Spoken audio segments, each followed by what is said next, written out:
My dear students, welcome back to my second video on subject-verb agreement. I hope you have watched and learned a lot from the previous video. Now we are going to focus on some new rules. Let's start.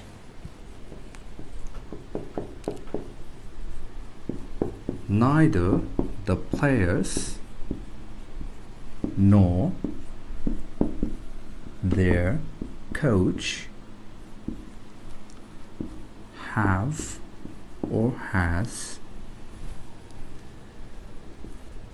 arrived yet. Well,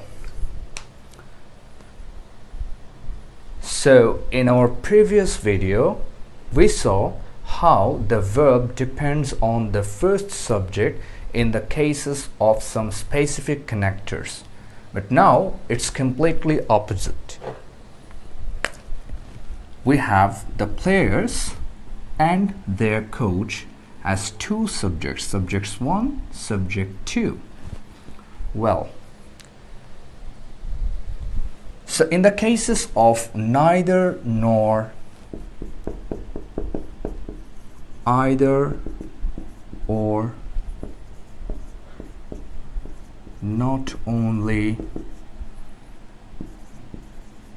but also, or, well, if we connect two subjects with these connectors, we obviously select the verb according to the second subject. Okay, so here we see their coach as a singular subject, so it will take has, the singular verb.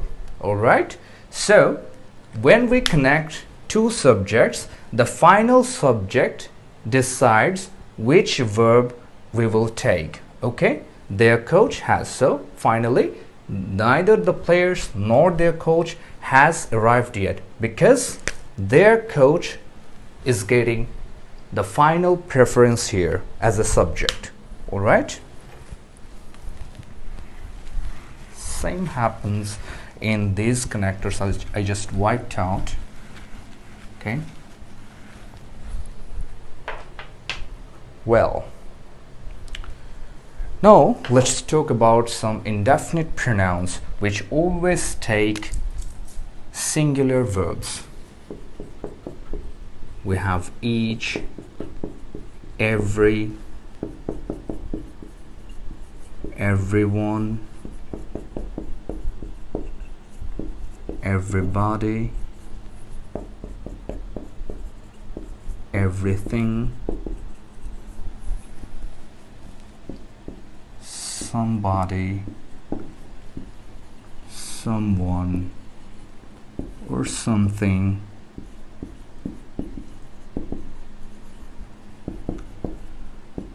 no one,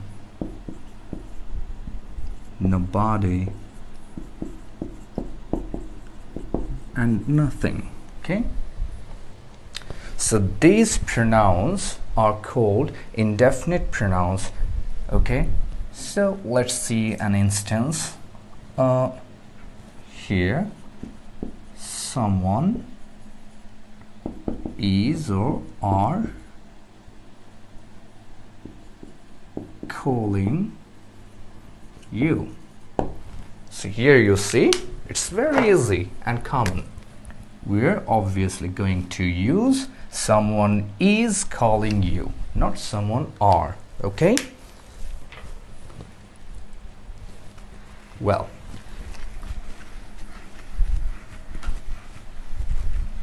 but we have some other indefinite pronouns with which we use plural verbs as well, like some, all, several, a number of,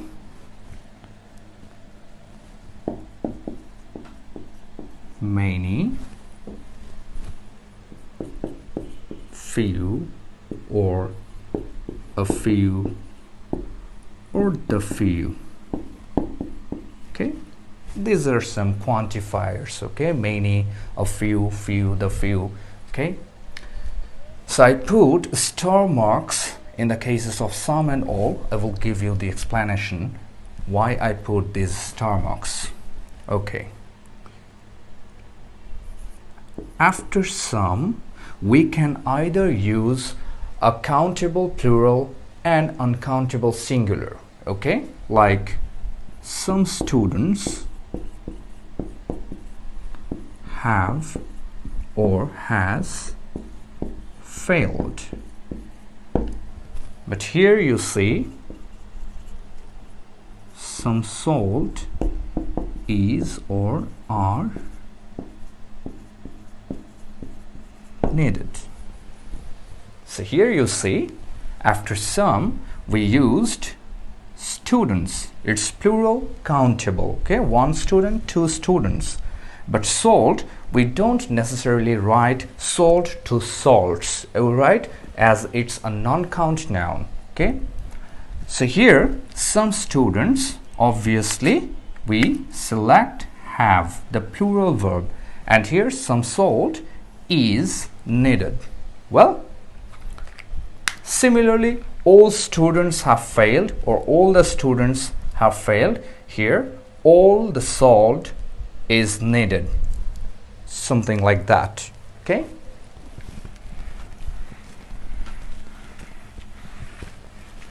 so far we have seen singular subjects agree with singular verbs, plural subjects agree with plural verbs. What if I write like this? $100 have or has been paid, or 150 miles is or are a long distance. Surprisingly, I am going to use singular verbs, although we see the subjects are plural. $100, 150 miles or kilometers. Why is it happening? $100, what is it? So isn't it contradicting with the very basic rule, singular subject, singular verb, plural subject, plural verb? So here we see plural subject but singular verb. The same is happening here too. Now we must know about count nouns and non-count nouns, or in other sense uncountable and countable. Most of the students define it wrongly. They say, if I ask them, what is an uncountable noun? They say something that we cannot count. Something that we cannot count. I would correct this. So you can count the number of hemoglobin in your blood. Okay, if you have any blood test like CBC, they can easily find how many hemoglobin numbers are in your blood in each ml. Okay, so you say in the example of when you exemplify the uncountable nouns, you say rice or salt or sugar, etc., etc.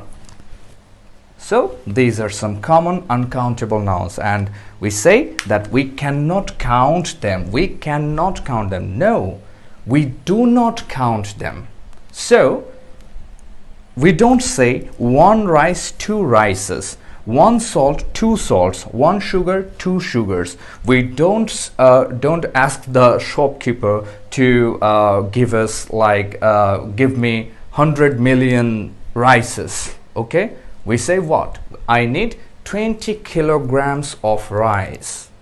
See, I used a measurement unit. Okay, so here in this sense, in the case of non-count nouns, we use measurement units, and the units can be plural, but the verbs will always be singular. As you see here, $100, what is it? It's a unit for money, right? So have you ever heard someone saying that I need 3,000 monies? What is that? You cannot count money. So it may sound strange that you cannot count money. What Rupok sir is saying, that we cannot count money. We have machine to count money. No, we have machine to count the currencies, not money. Okay, so money is a concept. Okay, it cannot be made plural like this. Okay, so dollar, euro, rupee, real, these are taka, these are the units to measure monies. Okay, and these units can be plural, but as these are the units for an uncountable noun, the verb will always be singular. Okay, similar here, miles is a unit for distance. Okay, so you cannot say that Dhaka to Chittagong is 350 distances. You cannot say this, right? So we cannot make it plural. Distance cannot be distances. It's wrong.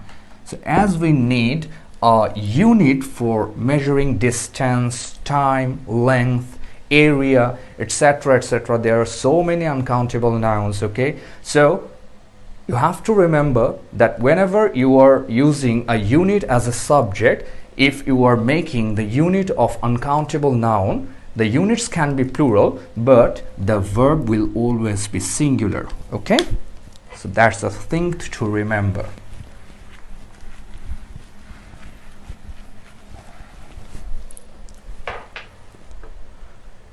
Well,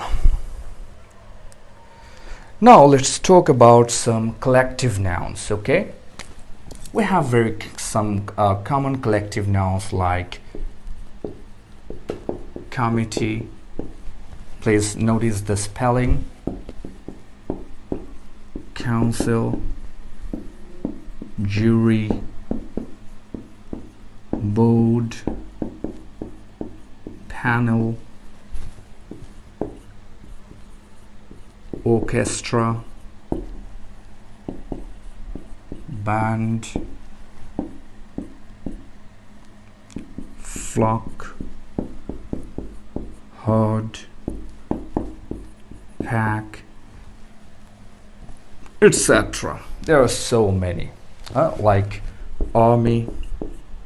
Okay, we don't make them plural by adding an is after these words. Okay, like, have you ever heard committees or juries or flocks, herds?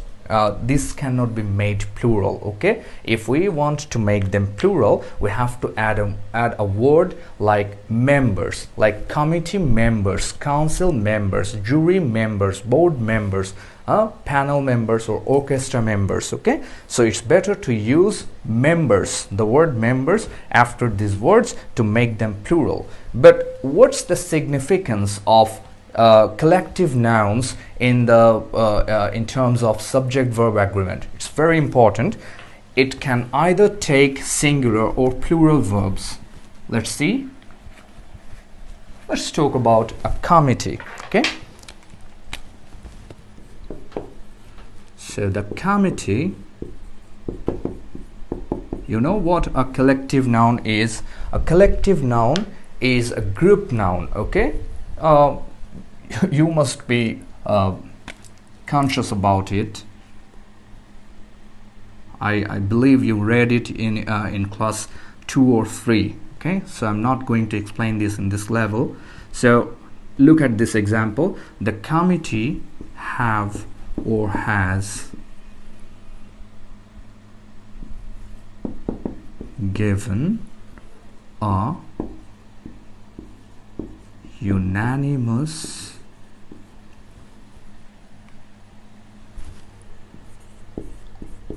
decision. Don't be puzzled with this A before U, because U is a consonant sound here, so we are not going to use an unanimous, it's a unanimous. Okay, and here the committee have or has given divided opinions. Well, in the first sentence, I am going to select has, and in the second one, I am going to use have. Why? So you see here, suppose this committee has 6 members, all right? We have a 6-member committee. Okay. So 6, all of them, okay? All the committee members has, okay? So the committee is seen as a unit, a group unit, and they are not making any difference, okay? So all the 6 members of this committee are working together. So as it's a group, okay, it's the name of a group, a collective noun, so it commonly takes the singular verb. So the committee has given a unanimous decision. Unanimous means something that is universal, so they don't have any difference in their decision.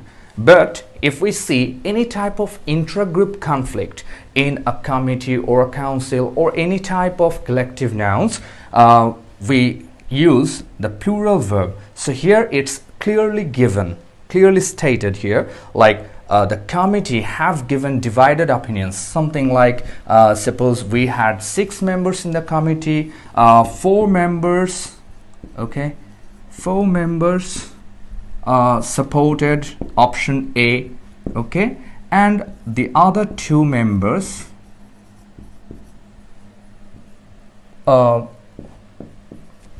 supported option B on a specific issue, okay? So here we see the clear difference, okay? So if you see any type of division or any type of conflict, and if it is clearly stated in the sentence, so you are going to use a plural verb even if the subject is singular, okay?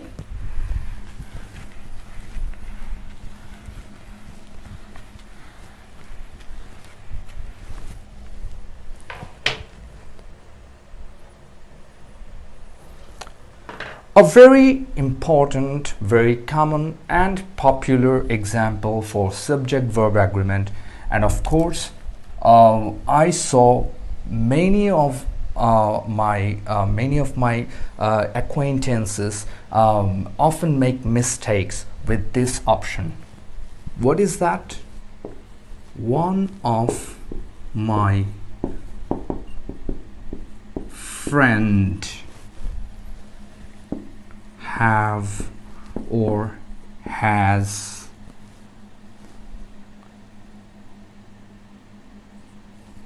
gone abroad. So here you see one of my friend. Obviously not. You have so many friends, okay? So one of your friends would be the correct option. So after one of, you are not going to use any singular subjects. It is always plural, because you have 1 friend, 2 friends, 3 friends, 4 friends, 6 friends, and many of your friends, okay? So one of them, so one is the real subject here. So as the subject is singular, we are going to choose singular verb here, okay? So after one of, you have to remember that the subject is going to be plural, but the verb is going to be singular, because the real subject is one. Same happens in the case of none of, each of, etc., etc.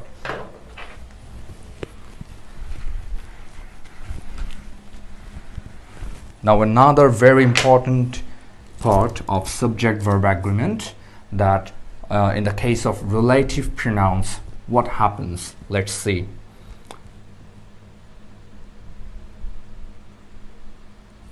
Like, I have a friend who do or does not like chocolate. Well,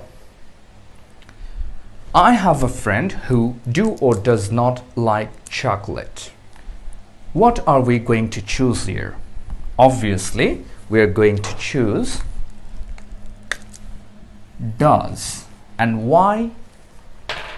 Because you see the relative pronoun here, in the case of person, we mostly use who. In some cases, we use that too. And in the case of things, we use that or which. Okay? So, the antecedent here, the antecedent immediately before the relative pronoun decides the verb. So the verb after the relative pronoun or the verb of the subordinate clause will depend on the antecedent here. So a friend is singular, so it will be does not. It will not be do not. I will give you a very common and easy example to remember this rule. Like,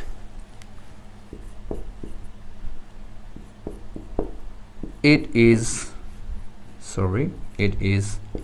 I who is guilty. It sounds very natural and common and correct, but it's not. We are going to use am here because before who the antecedent is I, and I does not agree with is. I agrees with am. So it's proved that the antecedent agrees with the later verb. Okay? Now let's combine these two immediate rules into one sentence. Like,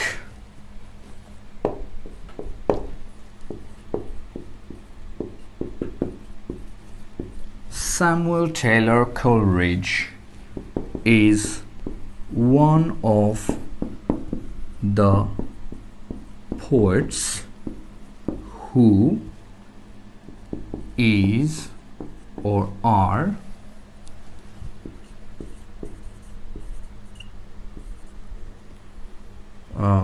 remarkable for romantic poetry.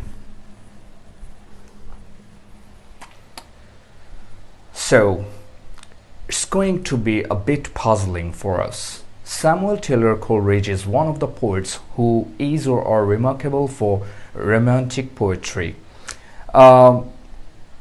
Immediately before the previous rule, we saw after one of we use a singular verb. Alright? So many of us would select is here, and some of us would select are, and some of us would be very confused deciding which one would be correct. So let's explain. Samuel Taylor Coleridge is one of the poets. So here we have the relative pronoun, and immediately before the relative pronoun we have the antecedent poets. Okay, and why it is poets? Because we have one of, and after one of we have always a plural count noun. All right, so we have the poets, a plural antecedent, so naturally it would agree with are. Although to some of you it might seem is will be correct option, but not. Look at the sentence first. Samuel Taylor Coleridge is one of the poets who are remarkable for romantic poetry. That means Samuel Taylor Coleridge is not the only remarkable poet. Okay, there are some other remarkable poets and Samuel Taylor Coleridge is one of them. All right, so one of the poets, the statement ends here, but we are talking about the poets who are remarkable, and Samuel Taylor Coleridge is one of them. All right, so in these cases we are not going to confuse the real subject. Okay, here the subject is poets.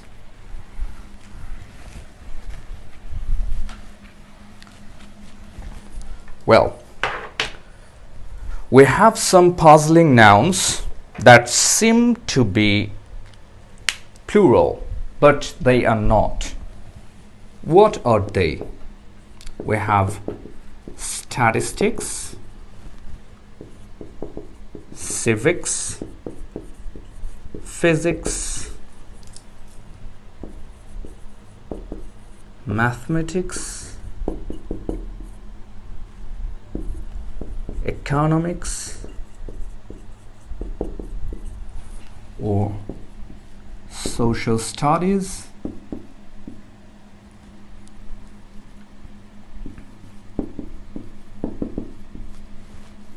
okay, like gallows. Okay, there's some others. So we see is after each of the words, right? They look like plurals, but they are not. So here we have the example: statistics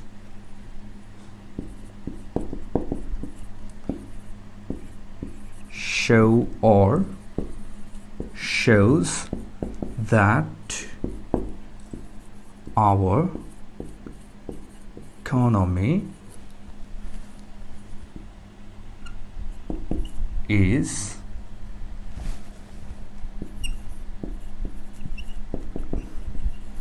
growing at a great speed. Well, statistics show or shows. Obviously, it will be shows because this word is always singular. Okay, gallows or social studies, civics, physics, economics, mathematics, these all are singular words. They cannot be made plural. Okay, so they always take a singular verb.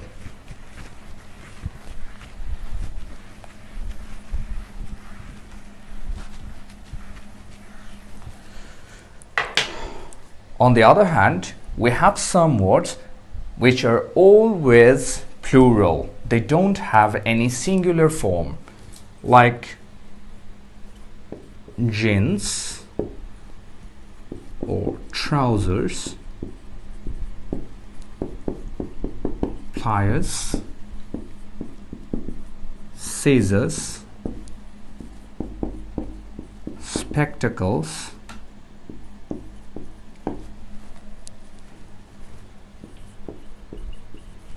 sunglasses, socks, shoes,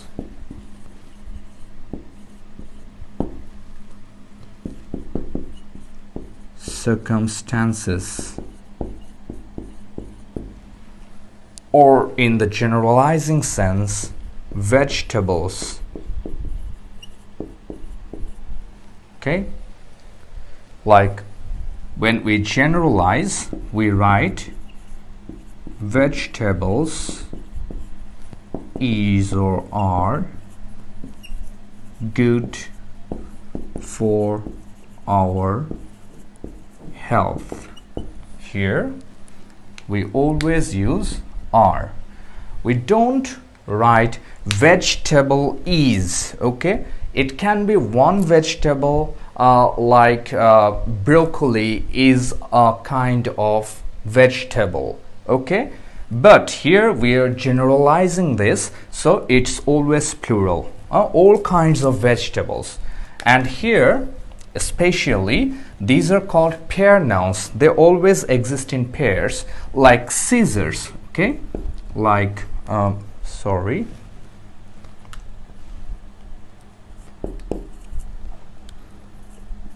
the scissors is or are blunt. So here we are going to use are. Of course, the scissors does not mean that we have more than one scissor. Actually, scissor in Bengali we say kachi. All right, so it has two blades like this. Okay, so it has two blades, pliers used by electricians, right? So it also has two blades. Trousers has two ends, right? So sunglasses or spectacles, we have two glasses. So they are called pair nouns, and they always take plural verbs, and they are not singular. So I would like to end up my lecture with a very exceptional rule. So far we have seen that singular subject agrees with singular verb. Now let's see something strange.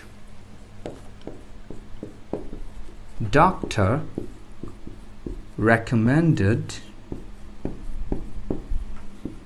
that he walk or walks 30 minutes a day. So what if I write like this? Doctor recommended that he walk 30 minutes a day. Okay, see some other strange sentences like it's imperative that every child get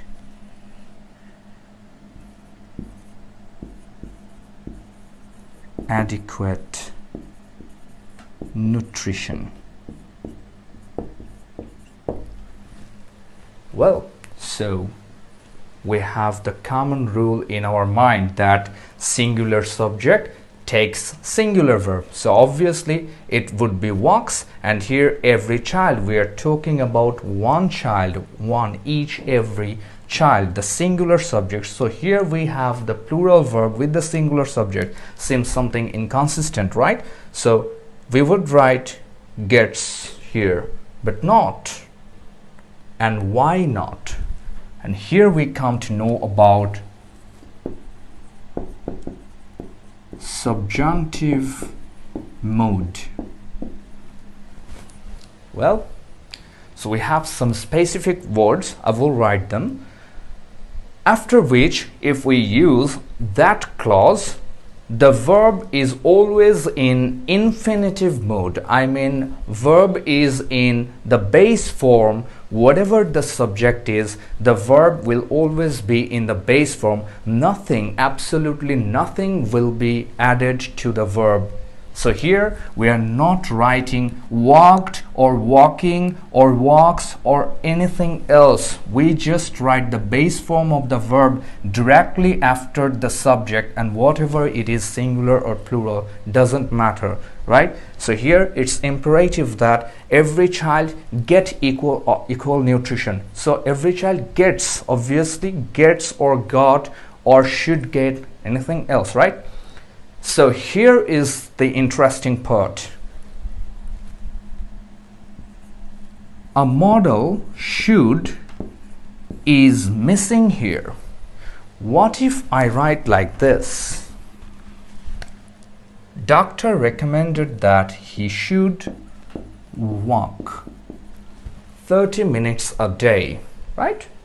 So the sentence is correct, right? We know according to the right form of verb that we always take an infinitive after a model, right? So in American English, not in British English, in American English, they always tend to drop this should from this type of sentence, and it's called the subjunctive mode. All right, so here a should is missing. So after should we didn't write. So can you write like this? See the explanation. He should walks. Can you write this? Of course not.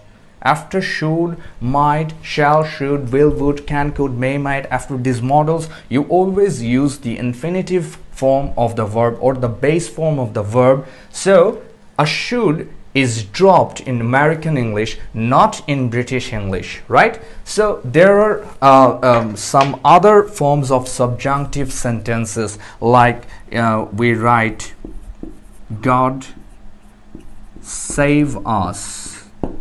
Here God is third person singular, but here God saves us. We can write this God saves us, but God save us can be correct, like we have a missing may verb here. May God save us. It's a prayer, right? All right.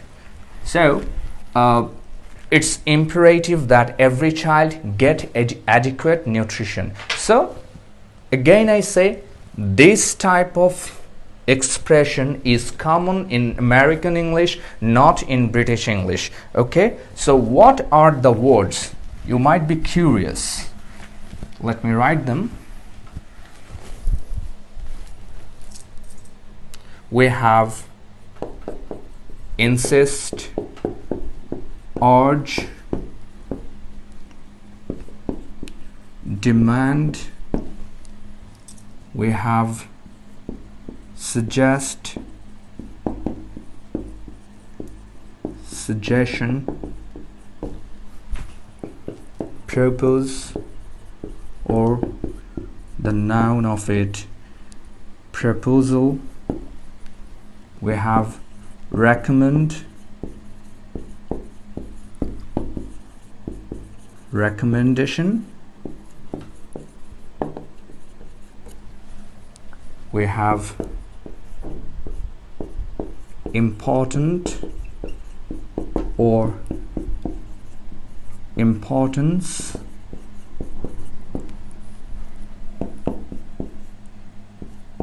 Imperative, necessary, necessity, require or requirement, and some other words. You can find it by searching Google. Okay, so if we see any that clause after these words, some of them are adjectives, some of them are verbs, some of them are nouns. Okay, so like it's necessary that she come in time. Listen to it.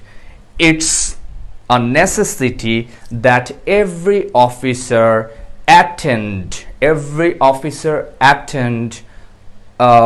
timely. Okay, it's required that she take the medicine, not she takes or took or etc. If you use should, it's also correct, of course, in British English, not in American English. Okay? So let's end up here. I hope you have learned a lot about subject-verb agreement.